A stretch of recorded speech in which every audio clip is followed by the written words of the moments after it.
Welcome to Garden of Glory. In 2 Thessalonians chapter 3, Paul asks for prayer, warns against idleness, and reminds believers to live disciplined, faithful lives. He ends with a powerful blessing that the Lord of peace himself would give peace at all times in every way. थेसलोनिकांक पाऊलुचें दुसरें पत्र ओवेस्वर 3 वळी 1 ते 18. आमचे पासत मागात शेकी भावा भयणीनो, आमचे पासत मागात. तुमचे मदें जालां तशें देवाचें उतर सुडसुडीत पोरगोट जायत वचूं आनी लोक तें मानान घेवं. तशेंच वायट आनी खोट्या मनशांच्या हातांतले देव आमकां निवारूं म्हूण मागात, कित्याक सगळ्यांकूच भावार्थ ना. पूण सोमी विस्वास फावो आसलोलो, तो तुमकां घोटाय दितलो आनी वायटोव्यांच्या हातांतली तुमकां राखतलो. आनी सोमयाच्या देण्यान तुमचेरूय आमी विस्वास दवरता. तुमकां आमी दिल्यात त्यो आज्ञा तुमी पाळतात आनी पाळतल्यात म्हूण आमी पातयेता. देव आमचो मोग करता ताचो पूर्ण अनुभव आनी क्रिस्त दिता तें थीरपण सोमी तुमकां फावो करूं. आळसाय वाटायात, प्रिती मोग सांबाळात.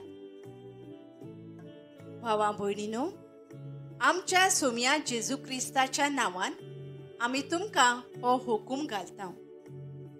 बेकार भोंवतात आनी आमी दिल्ले शिकोवणे प्रमाणे चलोनात त्या भावा भयणी थावन पयस रावात. आमची देख तुमी कशी घेवंक जाय ती तुमी तर जाणोत.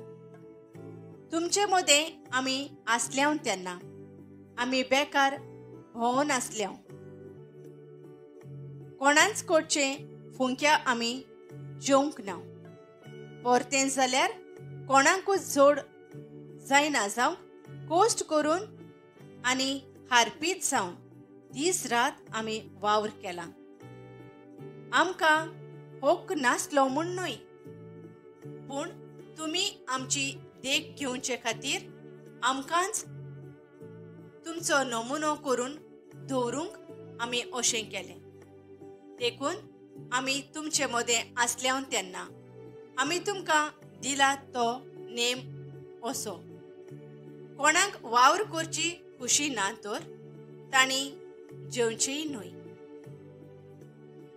तुमचे मदें कांय जाणां बेकार भोंवतात आनी सगळ्यांत घुसळटात, लुडबुडतात म्हूण आमी आयकलां. सोम्या जेजू क्रिस्ताच्या नांवान असल्यांक आमी असो हुकूम घालता आनी शिडकायता. दुसऱ्यांच्या वेव्हारांत तोंड घालिनासतना तांणी वावर करून आपलें पोट भरचें. तुमी भावा भयणीनो, थोको नासतना बरें करीत रावात. ह्या पत्रार आमी सांगलां तें कोण आयकून घेना जातीत जाल्यार तांची चोत्राय धरात आनी तांकां आपणाचीच लॉज दिसचे खातीर तांकां पयस दवरात. तरी तांकां दुस्माना परी लेखी नाकात, पूण तुमची भाव भयण म्हूण तांकां शिडकायात. निमाणी उतरां. शांती दिता तो सोमी तुमकां सोदां आनी सगळे वाटेन शांती दिवं. सोमी तुमा सोमेस्ता सोवें आसूं. एनोमान म्हज्याच हातान बरयता. पावलो. दर एका पत्रार ही म्हजी निशाणी. म्हज्याच हाताचें बरोवप हें. आमच्या सोम्या जेजू क्रिस्ताची दयाळाय तुमा सोमेस्ता सोवें आसूं.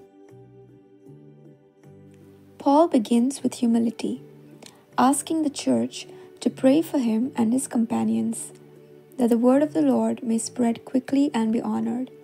He encourages believers to trust in God's faithfulness, the one who strengthens and protects from the evil one. Then he addresses idleness, urging every believer to work quietly and earn their own living, setting an example of responsibility and diligence.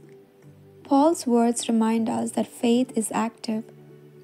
We are called not only to pray, but also to live faithfully, so that the peace of Christ may reign in every part of our lives. Let us pray.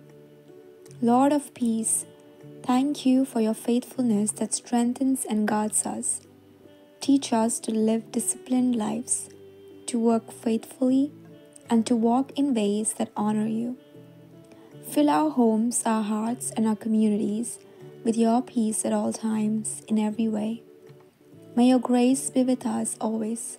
Through Christ Jesus our Lord. Amen. Thank you for joining us on the Garden of Glory. If this message blessed you, please like, share, and subscribe. Dear Bare Koro.